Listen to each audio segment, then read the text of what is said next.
African societies are affected by several factors. One of them is the fact that they are economically developing, and the fact that they are lesser developed, in the sense that they are within that level and that framework of developed society. There are several factors that are still in place. We have one, illiteracy. We have poverty. We have cultural dictates that are derailing Africa behind. And by so doing, it will be very hard to sell an idea in Africa.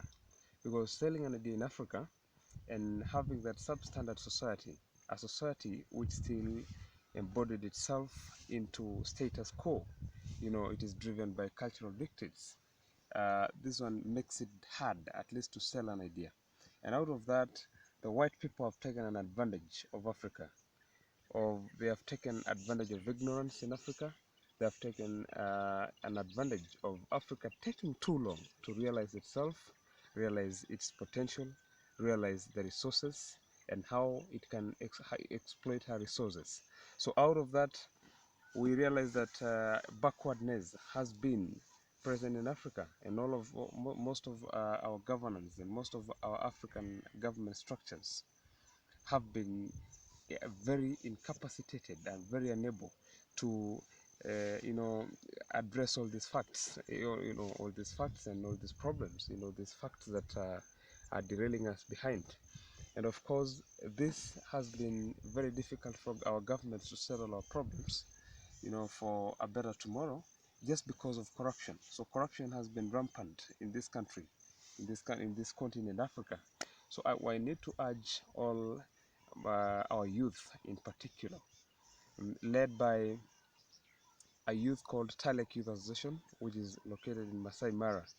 And I lead that youth association, and I need to ask and addressing the public and the general globe that Talek Youth Association is trying to address these all factors to empower communities. So we are generally empowering communities through youth empowerment programs, which include one, we have a girl problem, a girl child programs, which ranges between discussing in forums about the importance of educating a girl child in societies, especially African societies. Number two, we also talk about a girl hygiene on matters to do MHM, that is menstrual hygiene management. We also talk about factors that are affecting, challenges that are affecting a girl child in societies, and of course we try to provide some remedies on how to solve such problems. So we identify problems that are affecting girls in our societies, especially developing societies, and those societies that are culturally enshrined to that extent that cultural dictates does not give room to any transition and any change. So we make sure that we identify such problems and try to provide solutions. Number two, we also talk about, we haven't in fact left a boy child behind. We are looking forward, and I want to address this one to the rest of the world, to well-wishers, to responsible and relevant donors, our government bodies, our non-governmental bodies, international bodies, that please, let's hold hands together so that a boy child is not left behind. We're looking forward as Talek Youth Association, located here in Maasai Mara. We're looking forward to roll out a boy child program, which is called Let a Boy Speak. The program is called Let a Boy Speak. We are saying let a boy speak because in our previous girl child program, we had a theme that says break the silence, break the taboo, and empower the girl. We said break the silence because we are addressing the whole world, that we break that silence to speak for the girl, because the girl is treated as a second-class citizen in most African societies.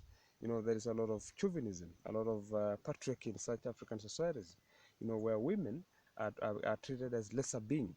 So that's why we decided to bring a theme that speaks for the girls, and therefore we are breaking the silence to that world, to the general world. Everybody responsible, starting from our governments, starting from our NGOs, starting from relevant bodies, to speak for that girl. Number two, we said we break the taboo. we say break the taboo, because we want to break the cultural ties and dictates that bars and prevents a girl from being free.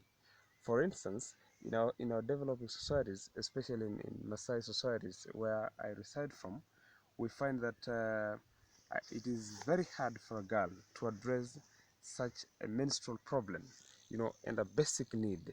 Like, she cannot be confident to that